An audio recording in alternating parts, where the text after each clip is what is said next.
Hello दोस्तों, welcome back to my YouTube channel. तो आज हम एक बहुत ही सीरियस टॉपिक पर बात करने वाले हैं। आज मैं एक वीडियो देख रही थी जिसमें उन्होंने किन्नर समुदाय, ट्रांसजेंडर, जिसको छक्का बोलते हैं, बोलते ही नहीं बल्कि ऐसे बोल के उनका मजाक उड़ाते हैं, उनके बारे में दिखा रहे थे। उनके बीच में जाकर उनकी कहानियाँ जानना, वो कैसे सफ़र कर रहे हैं, वो कैसे जी रहे हैं, उनकी लाइफ कैसी बीत रही हो, उसके बारे में बता रहे हैं। थैंक्स कि वो लोग ऐसा करते हैं, जिससे हम जैसे लोग जो इस चीज़ का हिस्सा बन चुके होते हैं, पहले नासमझी में ही सही पर होते हैं, कि कहीं ना कहीं उनका मजाक बनाने में हमारा भी हाथ रहा होता है। पहले मुझे अभी भी याद है कि कैसे गांव में किसी के जब बच्चा होता था या शादी होती थी, जब वो लोग आते थे नाचने गाने, तो कैसे हर घर का बड़े लोग, बुजुर्ग, महिला, औरतें, बच्चे, हर कोई भाग के जाते हैं, अभी भी भाग के जाते हैं उनका मजाक बनाते हुए, उन्हें देखने के लिए कि वो रहते कैसे हैं, वो क्या करेंगे, कैसे नहीं करेंगे। मतलब कि उनको लेके कैसे समाज का एक पूरा नज़रिया ही चेंज हुआ रहता है। जबकि समझने वाली बात ये है कि उनके पास हमारी तरह दिल है, दिमाग है, समझने सोचने की क्षमता है, उनके पास हमारे जैसे इमोशन है, सब कुछ है। ये हमारे समाज के वही लोग होते हैं जिन्हें जानकारी तो कुछ नहीं होती है, जो उन्हें एक अलग तरीके से देखते हैं। जब उनके घर में बच्चा होता है, उनके घर में शादियाँ होती हैं, तो ये उन्हीं लोगों को अपने घर में ब्लेसिंग लेने के लिए बुलाते हैं, अपने आशीर्वाद चाहते हैं, उनको चीज़ें देते हैं ताकि वो उनको भर भर के आशीर्वाद दे। पर ये वही लोग जब जब वो उस समुदाय के लोग जब रहने के लिए उनके घर में एक रूम मांगते हैं जिसका वो रेंट देंगे, वो उस चीज़ से मना कर देते हैं। जब वो उनके आसपास सोसाइटी में या कहीं भी रहते हैं तो वो नहीं चाहते हैं कि ऐसे लोग आसपास रहें। मतलब एकदम चेंज हो जाती हैं चीज़ें। बहुत अजीब चीज़ें हैं ये, सोच के देखो एक बार। पता है लोग ऐसा क्यों कर रहे होते हैं?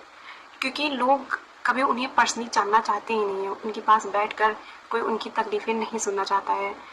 जबकि मैं सोच रही हूँ कि हमारी छोटी छोटी चीज़ें हमें लोगों ने कुछ कह दिया है, जबकि हमारे पास हमारे माँ बाप, हमारी फैमिली, हमारे पास सब कुछ होता है। हम इतने परेशान नहीं होते हैं लाइफ में। अगर खाने के लिए 2 वक्त की रोटी है, हमारे पास हाथ है, पैर है, सब कुछ है, हमारी फैमिली हमारे साथ खड़ी होती है, फिर भी हम छोटी छोटी चीज़ों के लिए इतना ज़्यादा परेशान हो जाते हैं। और वहीं वो कोई कुछ कह देता है तो हम रोते हैं, बिलखते हैं, फिर भी हम अपने घर में पड़े रहते हैं, अपने माँ बाप के पास रहते हैं। उनके पास माँ बाप नहीं होते, उनके पास भर भर के लोगों के ताने सुने होते हैं, अपने घर से निकाले गए होते हैं ऐसे लोग। सोचो, उनकी सारी कहानियाँ सुनने पे सच में ऐसा ऐसा फील क्या हो, उनको देख के ही लगता है उन्होंने इतने लोगों के ताने सुने होते हैं, आस पास के लोगों के ही नहीं बल्कि अपने घर में अपने माँ बाप के द्वारा अपने ही घर से वो निकाल दिए जाते हैं।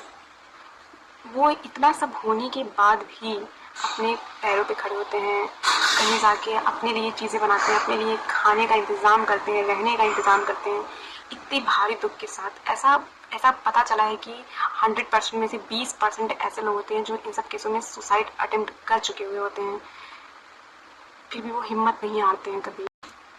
वहीं हम लोग हैं, इतनी सारी सुविधाएं होने के बावजूद, सब कुछ होने के बावजूद, सच में अगर सोच के देखें तो उनके आगे हमारी तकलीफ़ें कुछ भी नहीं है।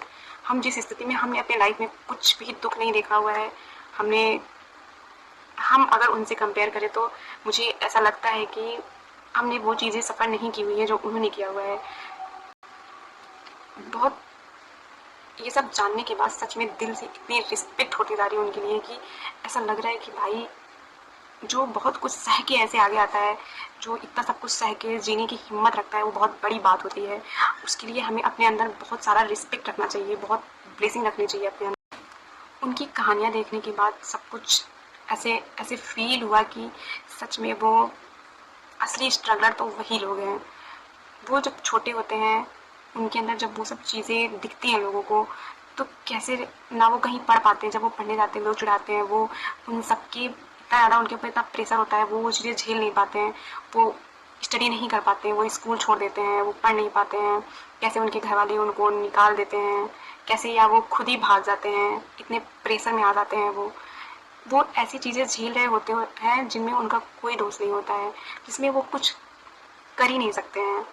क्या कर सकते हैं वो उसमें, और ना उनकी कोई गलती होती है। मैंने देखा कि ये वो लोग, वो पैसा कमा रहे हैं, सब कुछ कर रहे हैं। उन्होंने बताया कि हम जिन्हें अलग समझते हैं, उन्होंने गरीब बच्चों को गोद लिया हुआ है, उनको उनका पालन पोषण कर रहे हैं, उनको पढ़ा रहे हैं, और वो इतनी खुशी से बता रहे हैं कि मेरा बच्चा 12th में पढ़ रहा है, मेरा बच्चा BA कर रहा है।